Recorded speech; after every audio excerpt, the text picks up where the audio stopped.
Thank you, Mr. Chairman. Mr. Scott, just out of curiosity, will the President's appointee to the NBIB be confirmed by the Senate? As proposed, I don't believe so, sir.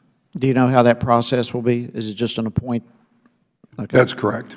Okay. Ms. Colbert, let me go back to you. As you know, the PAC conducted the review after the Navy Yard shooting.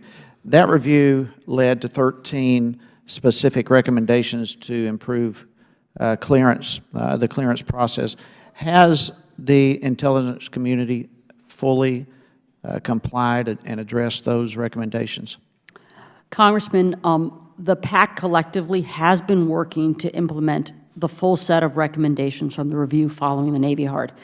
In my prior role at OMB, when I was the chair of the PAC, in my current role as acting director of OPM, we've been working closely with our colleagues from the DNI, for example, to put in place pilots of continuous evaluation, to implement new federal investigative standards, to improve access. So are you saying they have or have not been fully implemented? We are working through the process. The timetable for full implementation is not, we're still in that process, but we are actively working that and actively managing it through the PAC. So it's not yet been fully implemented, and you do not have a time frame when that would be complete? There are different time frames for different elements. So one of the elements was to actually have continuous evaluation pilots in place. We have those in place. DOD has done some that's covered hundreds of thousands of people. The investigative standards. All right, can you give us a general time frame? Some of the elements are already due. Some last till 2017. I am happy to provide you. We report on please provide that, and let's carry on. But please provide that information. Happy to do that, sir. The Navy Yard shooter had multiple previous arrests, and yet was still somehow able to obtain clearance. How can this be?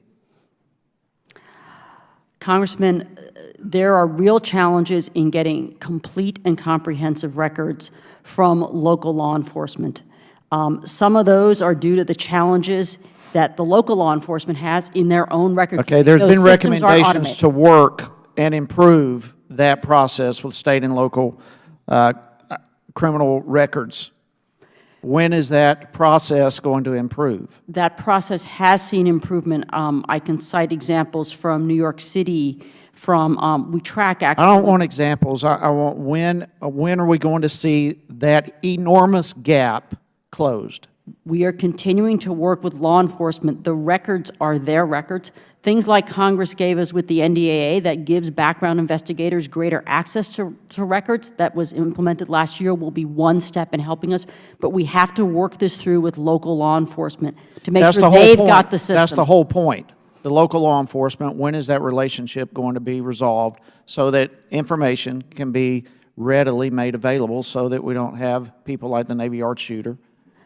Congressman, we are working actively with local law enforcement. In fact, we had a task force, and we are going to continue that. That's a really cheap answer. We're working actively, and yet, please provide that for us. I want as much specifics as you can provide without rambling on this issue. I'm happy to provide you that. All right, have the revised 2012 federal investigative standards been fully implemented? We have implemented those through Tier 3. The rest of them are on schedule to be implemented over the next year and two, I believe. I don't have the specific timeline, but we have implemented the Tier 3, for example, this fall. Okay. Another recommendation involved the detection of false information that was submitted by applicants. As you may recall, Snowden, for example, said that he had worked for the U.S. government for 6 years. Investigators and all that never contacted any co-workers. They never got any further details. The Navy Yard shooter had serious mental health problems. What is being done to verify applicants' information more complete and in a more effective manner? So there's a number of steps that we've put in place to increase the accuracy. I can go through the specifics and probably get that back to you in terms of each of those elements, because that involves work with the different agencies. I don't have the details of that right here. But I can get that to you. Doesn't it seem that that would be information that you would have? I want to make sure that my response to you is accurate in terms of exactly the specifics of the progress we've made, sir. Okay, when we're talking about applicants putting false information and no one checking it, that seems like that would be information, if it's being corrected, that would be right on the top of your head.